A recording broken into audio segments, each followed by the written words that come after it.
You're right, guys. Shay here, Uneven Bounce. Hope you guys are well. So I'm delighted to be joined by Pramod Bhaskaran from Kensington and Chelsea Cricket Club. Pramod, how you doing, mate? Oh, well, thanks, Shay. Doing all right? Yeah, staying at home, staying safe still. I like your haircut. Easy one, easy DIY still. Job. I can see, mate. How's the weight going in lockdown? The weight. Yeah. It's not going down, it's going up. I can see you going wider rather than taller, mate. Actually, I've been good. Only about 2 kilos up on scales from the beginning, so not too bad. You still smashing those pastries? No. Can't get hold of them. No one's broken. That's competition with Valerie's clothes, mate. That's why, isn't it? Hey, mate, thanks for joining me, man. It's obviously quite late here now, so we just get started, man. But yeah, I mean, obviously, I think what we're seeing at the moment, Pramod, the main kind of mainstream cricket news is how COVID-19 has been affecting international cricket. Mm-hmm. And I wanted to just obviously get a more club cricket perspective. So I thought, who better to speak to than the chairman of Kensington and Chelsea CC? Obviously, you guys are plying your trade in the Middlesex Championship. But I want to see just from a very different viewpoints how the club has been affected, and maybe more in general. I'm sure you're in contact with other clubs in the Championship as well. And maybe you could just maybe enlighten us on how things are going in general amongst, in club cricket. The first thing I would say is, well, actually, let's start with you, actually, Pramod, and just maybe give us a bit of a background about yourself. How long you've been affiliated to the club? What's your role been? Has it always been chairman? Have you? No. I think for starters, I think Shay. I mean, me and Shay joined KCC at the same time. I think I came a year after the club was founded, so I've been here for a while. But as you know, Shay, Kensington and Chelsea is a pretty young club in terms of history. We don't have the history of some of the other clubs that which surrounds us. So I was there from the days of playing at Barnes, South Park Barnes, etc., etc. Now moved to King's House, and we've gradually grown from playing each other, playing friendlies between KCC first and seconds. We moved into league cricket, get promoted, and then we made our way up to Division 2. It's been a lot of progress in the club, and thanks to people like yourself, who've done a lot of base work for us to build on. So when I joined, I was just a normal player, really, just one of the members. Gradually got more involved, the background stuff. Became a Sunday captain. Then I was the second 11 captain, then first 11 captain, then like a vice chairman after you left your position. Now, Dinesh took over when you left, and now I'm chairman. It's about 2 years now. So the reason why I was smiling is when you mentioned the word Dinesh, all I could think about is Siberian Tiger. so cracks me up that title. So the Siberian Tiger. Yeah. If you're watching Dinesh, I'm sure you still are, mate. Just a little disclaimer for people who are not affiliated with KCC. If you're wondering why I'm wearing this hideous jacket, is because it's a little bit of a token piece for my time at KCCC. I was, I heard you designed it. I did, yeah. Me and Graham Bowman, I think, in tandem with each other, wasn't it? But yeah, I was chairman, obviously, of the club and club captain between 2009 2013, which was obviously a tricky period. Once the main guy obviously left, and then obviously you guys just took us to another level, isn't it, with Dinesh and yourself carrying on the good work. I mean, I remember when Dinesh, I think it was 2014.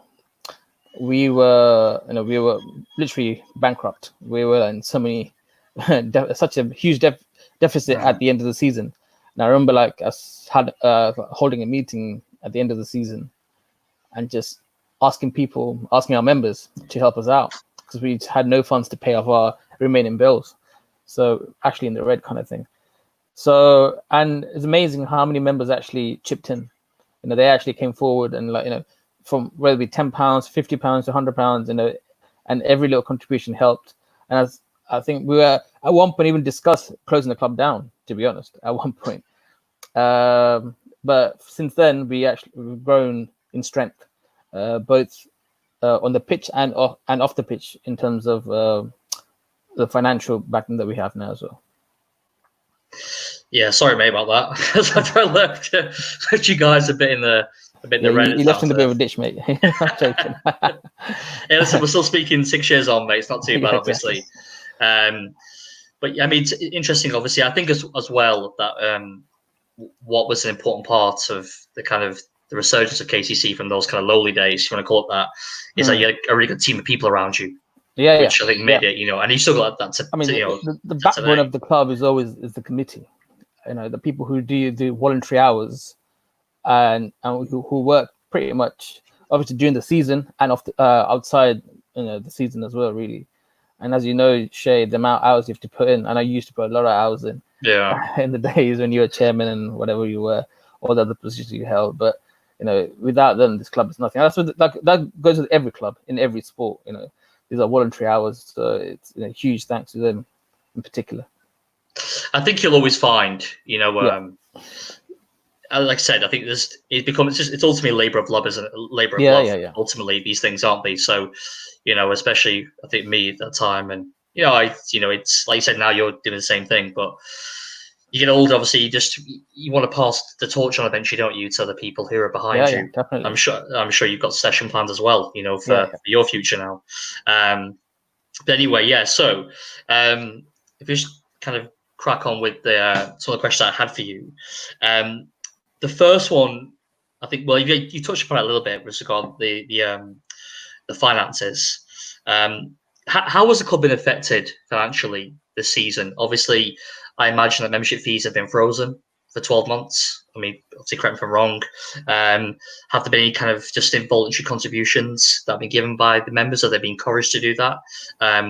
Also, I know obviously you've brought in a lot of sponsors over the last few years. What's been their take on the club since obviously this whole epidemic hit? Or pandemic, sorry, hit. Yeah. So, as you know, Shay, pretty well. I mean, we start planning a season ahead. We start planning a season from the end of last season. So the season finished around September. I think we had awards in October or whatever. And from then onwards, is actually prepared for the next season. And that goes with booking pitches, doing all these other little things like insurance, renewing your insurance for the year and all that kind of stuff. So there's a lot of payments that happen from 2019 for the preparation of 2020. So there's a lot of payments that we've made. I mean, we've paid for pitches as well. So we had to make some pitches. We had to pay for league fees. That happens I think in December. So a lot of payments have been made. Luckily, as I mentioned, we are in a position where we can actually pay these off. We had enough surplus from last year, so we could actually pay this off without it affecting us much. Normally, obviously, you have your income coming in around February, March. Majority when it starts, when everything starts. Yeah. Majority of our income normally comes in March from membership fees. Obviously, they come in March, April, kind of thing. But this year, obviously, it's been slightly different. Luckily, we did get a sponsor who actually paid their dues in I think late Jan, I think it was, which really helped as well. And how would the club? I was going to say, how would the club have fared without that sponsorship contribution? Without or with? Without. We would struggle really, because so sponsors are a key part of the club. Of course, yeah. I mean, they're huge. I mean, they're a stakeholder, a huge stakeholder. Okay. We would. I mean, I wouldn't say struggle, but I think we would make slightly. There'll be a bit of a loss, I think, if you look at yearly tally. Without sponsorship input, because the costs are always rising. We have more teams playing now, so obviously the costs are rising on that front as well. How many 11s do you have now on the Saturday? So we have 3 playing in league games, and there's always like we played, I think about 3 or 4 4th 11 games last season. Well, okay, amazing. So and even on Sundays we play. Normally we would have 1 team on Sunday, but we had about, I think, 2 teams on Sundays a couple of times last season as well. So a couple of times last year, you had 6 teams fielded on a weekend. On a weekend, yes. Wow. Okay. Well, that's depending on availability. Obviously, that's not every week. Yeah, for sure. So That's huge. Up to 6 teams, though. Could be, okay, yeah, well, yeah. up to the max, but not always. Yeah. But, yeah. But obviously, 3 league and 1 Sunday. It's every week. It's consistent. 44 players fielded. Yeah. Yeah. Okay. And so, but, so in terms of, so we had to make a lot of payments before the season started. So yeah, obviously we did not. None of this was going to happen. So a lot of payments were made. Obviously this hit. We started asking for payment in the membership fees around Jan, February time, and people don't really pay up until March, April. That's when we really start pushing outdoor net starts, that kind of thing. That's the thing. But so we didn't have much. I think we only had 1 or 2 people pay beforehand. So then, as soon as this what happened, the lockdown and whatever pandemic hit really high, we stopped asking for membership fees. No one's paid. I mean, but goodness to the club, some of the some really great guys who actually paid for the WhatsApp subscription. They donated it as a WhatsApp subscription. No names mentioned, but yeah. Wow, that's amazing. Okay, cool. So that's these things really help. Because obviously the timing of it, I mean, generally it's kind of March 23rd is when everything kind of kicks off, isn't it? So just judging the timeline, when you normally get payments in, for what you're saying before, you got a fair few payments in February, March prior to the maybe. Okay. Yeah. And so have you? So you've had contributions since in the last 2.5 months. Yeah. That's people have to 10. Yeah. Okay, that's good. Okay, let's see. And obviously, sponsorship is still there as well. Your sponsorship you mentioned. That came in Jan. So that's why we didn't really push for players' membership, because we had some money to pay off the costs that we had coming in. But I'm hoping these costs that we paid, we can get some refunds. But we don't know yet. Nothing's been processed yet, so we don't know, because a lot of them are a lot of the offices are closed, so we can't really contact anyone. For sure, yeah. So we just have to, and we have to wait and see as well. So we don't know what's going to happen as well. So we might have games in late July, August. So we might not get all of the money, but we might get some of the money back. So prorated amount maybe. Yeah. So let's see what happens. So do you feel like the people who King's House? So in your case. So the ground might be amenable to assisting you guys, and do you think that's kind of happening across the country? And from what you understand, in terms of the venues, the kind of assisting the clubs, because obviously I'm sure they're getting support from the government as well, aren't they? Yeah, I'm not sure what kind of support they get. I don't know, or King's House gets or whatever. But from what I know, no one's really taken. Not many people have taken payments, because normally some payments, and they've all been frozen as far as I know. Okay. Yeah. Is there any form of ECB funding available to you guys? Yeah. I mean, it's been great, to be honest. Really? Okay. Yeah, they've been great. So obviously, we did a lot of background work for KCC since the time you left, maybe, in terms of making sure we get a club mark done. Yeah. Start getting. We don't have a cult set up yet, as you know, but we do the All Stars program. We joined in to do the Dynamos program. The Dynamos is the next stage up from All Stars. So gradually, it's our stepping stone to building our own cults. So that's the next stage, basically. So All Stars, I think it's 5 to 9 years. This is from 9 to 11 kind of thing. So I imagine the club mark status allowed you to get more.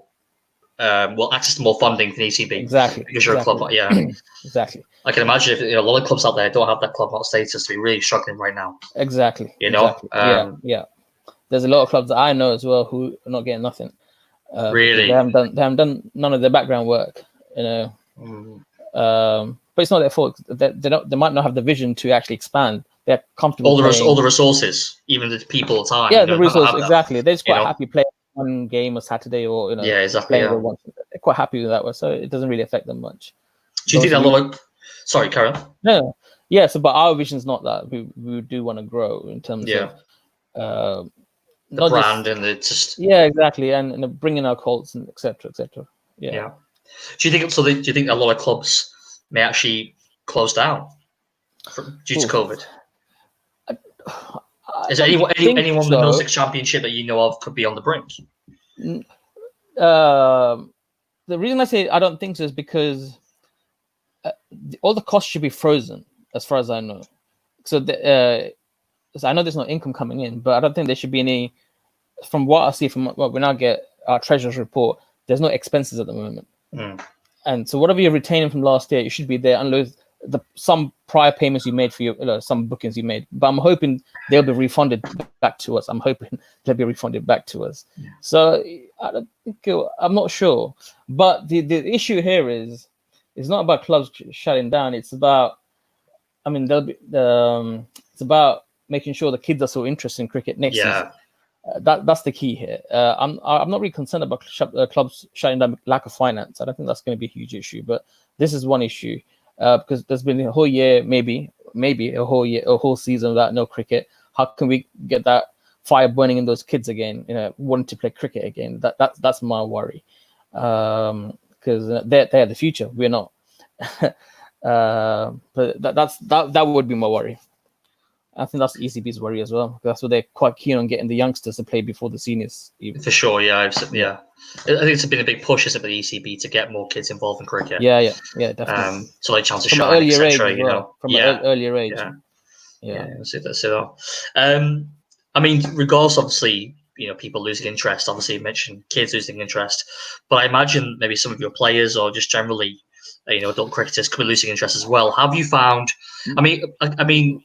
How have you found it for you? I mean, the playing roster, if you want to call that. My personal worry in terms of KCC is me losing our existing members.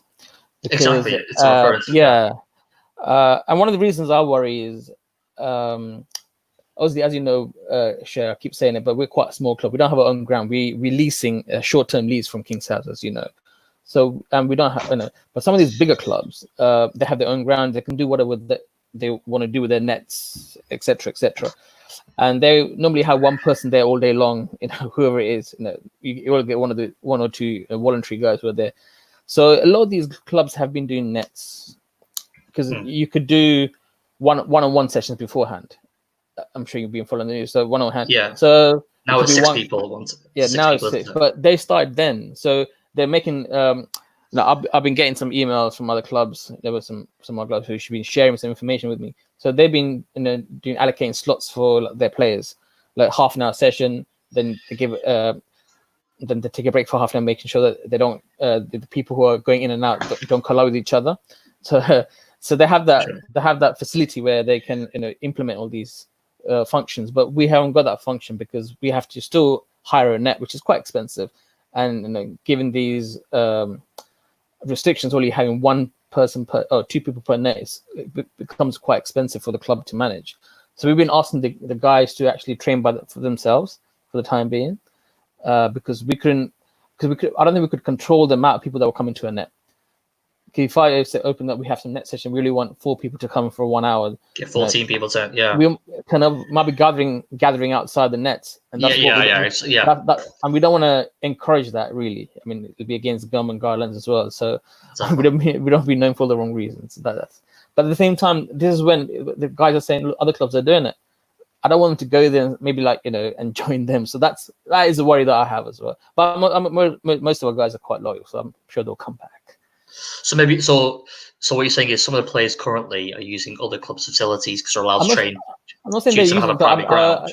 They could be. I'm not sure. I don't know exactly, but they have mentioned in other clubs they've started, because as you know, even though we're based in Kensington and Chelsea, a lot of players are all around London, as you know, and they do have clubs near their houses, but they choose to come to us for whatever reason, whatever it is, they enjoy here, whatever friendships and the camaraderie. So when these things happen and they're like, oh, everyone's dying to play cricket. Even I'm dying to play cricket. I want to do some nets, but they'll lose those 2 kilos, eh? Yeah, exactly. Yes.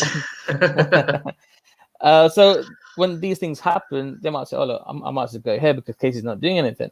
Yeah. But it's not that we do want to, but we need the manpower to do it. And I cannot force people to say, you have to go to nets and man these nets. I cannot say that to anyone. I cannot say to any of our committee, you have to do it, because I don't have the power to do it for one. I'm the chairman, but it's a health and safety issue. If they're not comfortable, and they could have parents at home, elderly, they could have kids at home. They don't want to be like, we don't know who you've been mixing with, that kind of stuff. So it's tricky. Let's see. Because I believe it's you can net in every other net. Every other net. 3 nets. So obviously net, gap, and then another net. Obviously, if it's 3 nets, for example.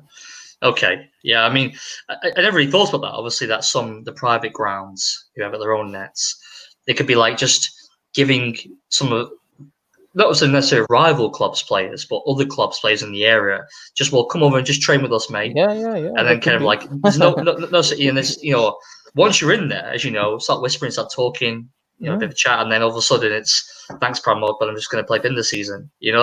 That's your worst, obviously, fear, isn't it? Really, in respect. Yeah, it's one of. I mean, it's not a fear, but yeah, bit of a fear. But like I said, a lot of our guys. We try to keep them, we try to keep them engaged, like either by WhatsApp groups or whatever. Well, I'm glad you mentioned that actually. So this is actually a nice segue into the next part. I was going to say to you. Yeah, okay. Obviously, you can't use nets obviously to kind of get people together. But what has the club been doing to kind of keep the camaraderie up, keep the interaction and the kind of the socializing? Yeah, I mean, as you know, the WhatsApp group is quite famous. I think every club would have one, but ours is very engaging. It's active on a daily basis. I'm sure at the moment it's extremely active with people locked down, etc. Exactly, yeah.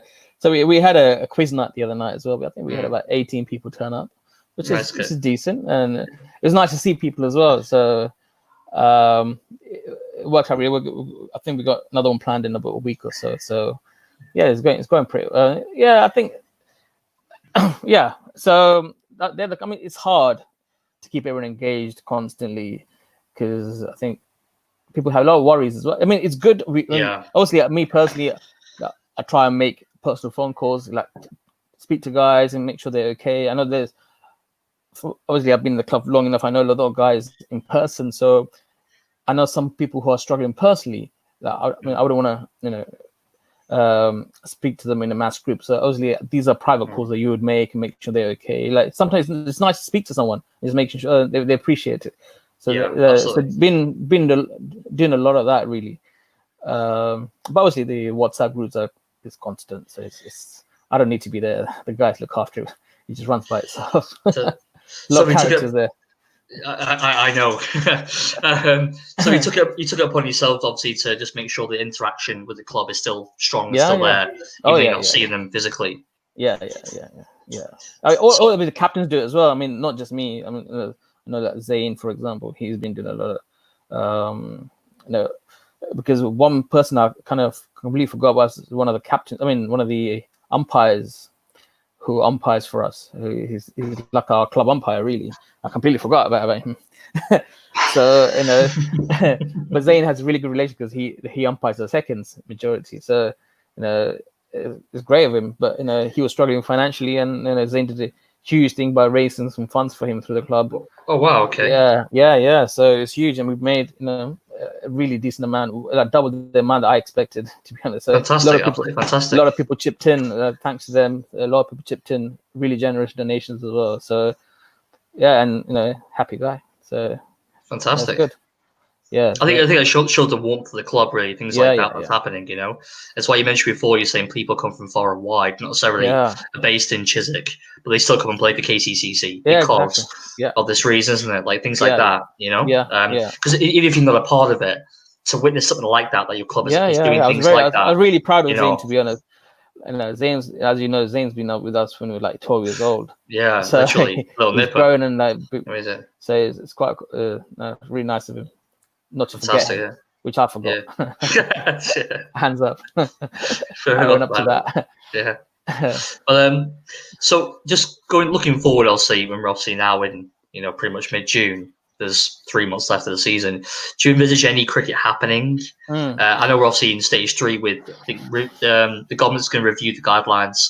I think the week today, June 18th, and then maybe move to stage 4, which I believe they can have like T20 limited overs games. Yeah. Is that what you think will be kind of announced next week? So we got an email from the county championship earlier this week. So they were asking us questions like, are you able to play Saturday and Sunday to have a 9-game league this year? So they're looking at basically playing in August. They're looking at August, saying, can you play every Saturday and Sunday as a league? Now, that's quite difficult for us. 33 on a Saturday is easy, but 33 on a Sunday is virtually impossible. No matter how hungry you are. A lot of upset girlfriends and wives, I imagine.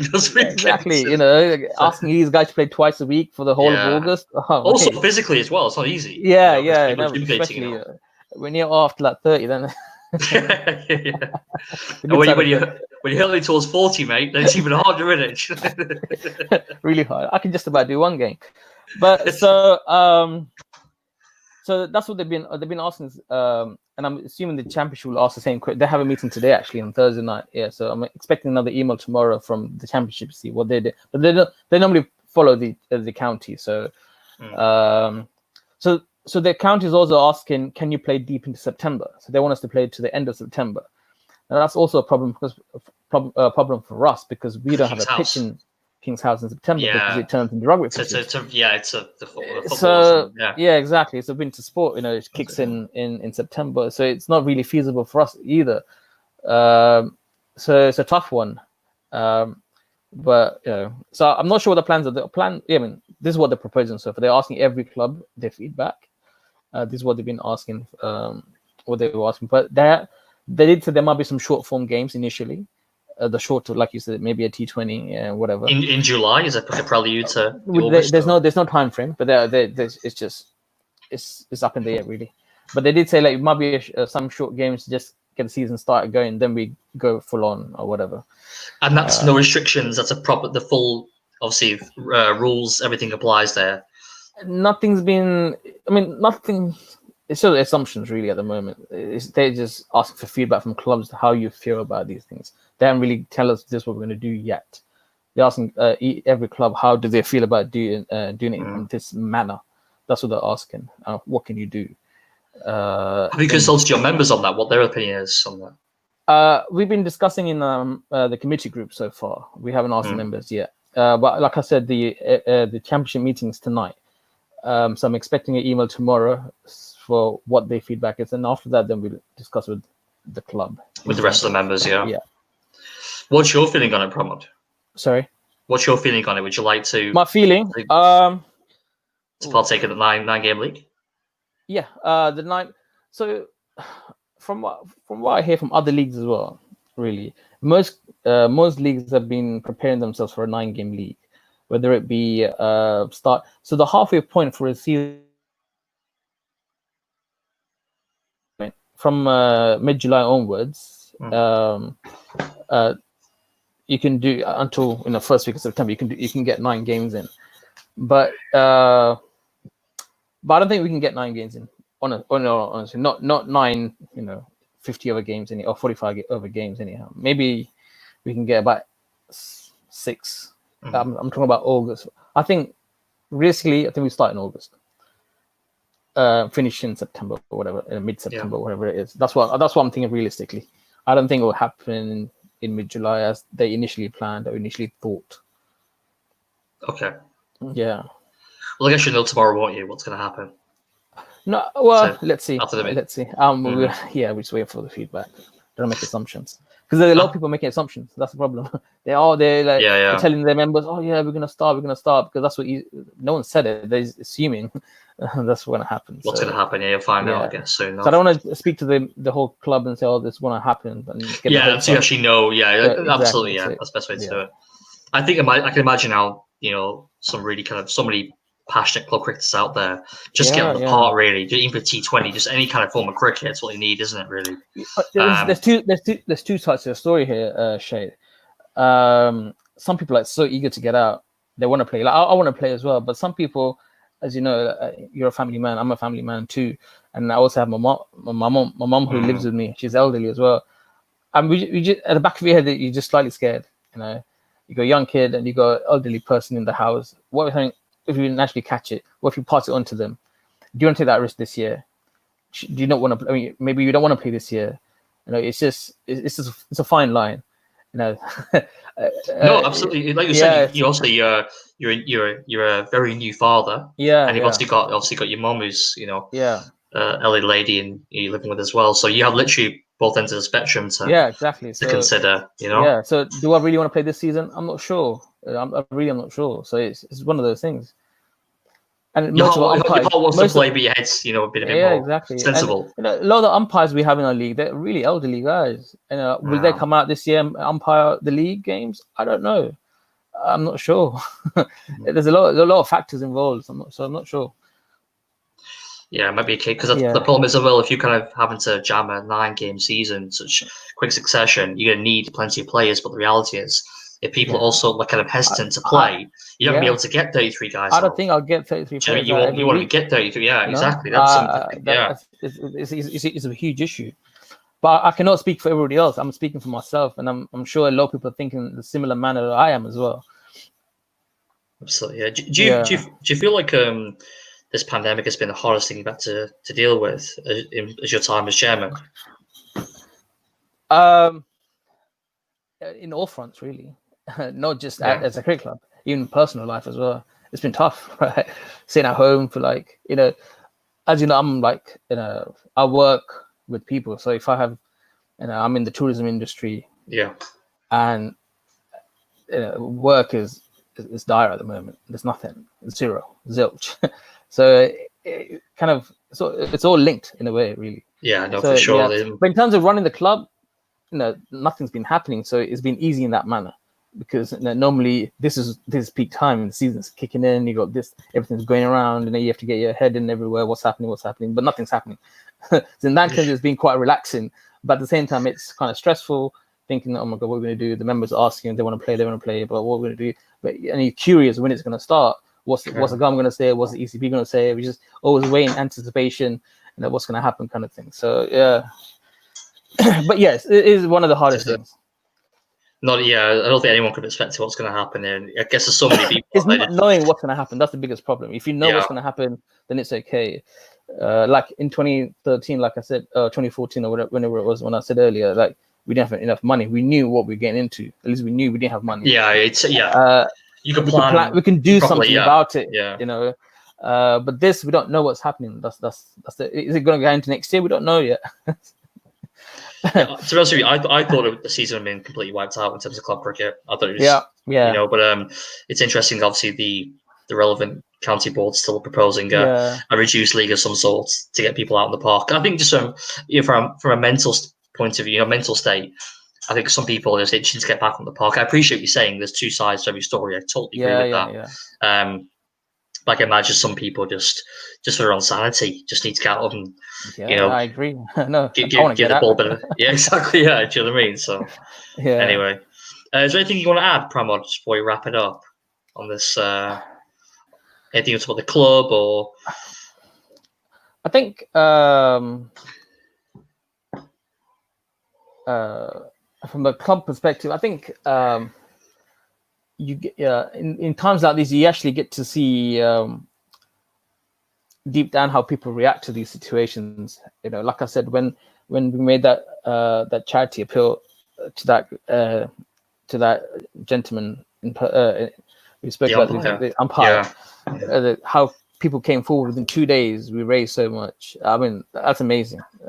These are things that actually make it put a big smile on your face, thinking you're in a good place in terms of where the club is, how the people are in your club.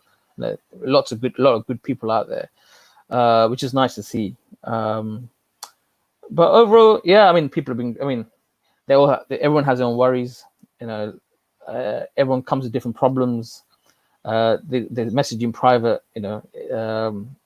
So you get to find out more about people as well. That I have never known about them, kind of thing. So a bit more, I get to find out more information about how these individuals are, because you might see them on a Saturday, might not know much about them, or might not spend much time in terms of speaking to them. But now you get to speak to them more, and I understand the other side of them, kind of thing, which I didn't get to know beforehand. So it's quite interesting. Like you said, I mean, some people turn up 5 minutes for a game, quick stretch, a few catches, play the game, go for a curry, and then go home, innit? Do you know what I mean? Exactly. So happy faces, you don't really get to see the other side. Yeah. Do you think as well, maybe you learned a bit about yourself and how you've led the club and maybe how people view you now, maybe in different lights? Because you've obviously had to lead the club, which was growing and growing, obviously going places and kind of just weather the storm here, isn't it? Maybe people, I'm sure the members might have a different perspective on you as well, Pramod. I don't know. I can't really speak to it. it. For sure. Also, it works both ways, isn't I it? think there's many good things about me, Especially as a Spurs fan, there's not many good things coming out. I was going to jump from my Liverpool cup again, like I did to Rabbit the other day, but oh, really? I could have added it in the sink, unfortunately, that one. But yeah, no. It's been good. I mean, it's a great bunch of guys there, to be honest. A lot of people. Yeah. I mean, we actually did a lot of work before this season started. A lot of work. I don't want to name names, but a lot of hours went in to prepare for the season. And suddenly, when it went all bust, we were thinking, "Oh my God, the hours we've spent." And as you know, a lot of the work you have to do Monday to Friday because the council and everything. I mean, a lot of the offices are closed on weekends, so these people are doing their work during their work hours, in between what were they doing, and. We had a hell of a year this year. At the beginning of the year, we had a lot of issues, and a lot of people did a lot of work, and it all went down the drain. To be honest, so in that sense, I was quite disappointed. But it's nice to see that people, how these people are so committed to make sure the club goes in the right direction. It's really pleasing. I think, I mean, just you mentioned about certain players and how good the people are on the club.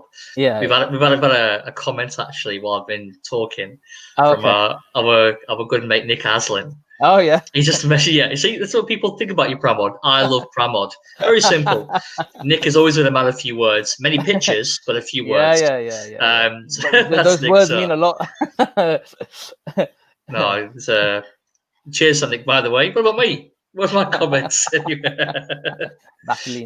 Exactly, yeah, indeed. Anyway, that's brilliant, Pram. I appreciate it, man. Especially the last point you made there, because I'd never really thought of it that way. Obviously, you've had increased insights into your players. Because it's been hard, like you said. I think, like you said, what people have done for the umpire, in particular, it was just quite an incredible thing, really. So I hope everything goes well for the rest of the season, mate. Thank you. I hope we get on the park in August. And, even if your friendlies will be happy. Just get some form of cricket in it, really. Exactly.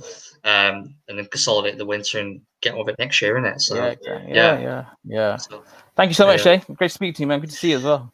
No, you too, Pram. Listen, guys, if you like the content, please do, as always say, do comments. Nick, thank you for your second comments with your 3 kisses. Thanks very much, mate. Also comment, like, subscribe. Really appreciate it. And we'll see you guys. Cheers. Thank you, guys. Good night.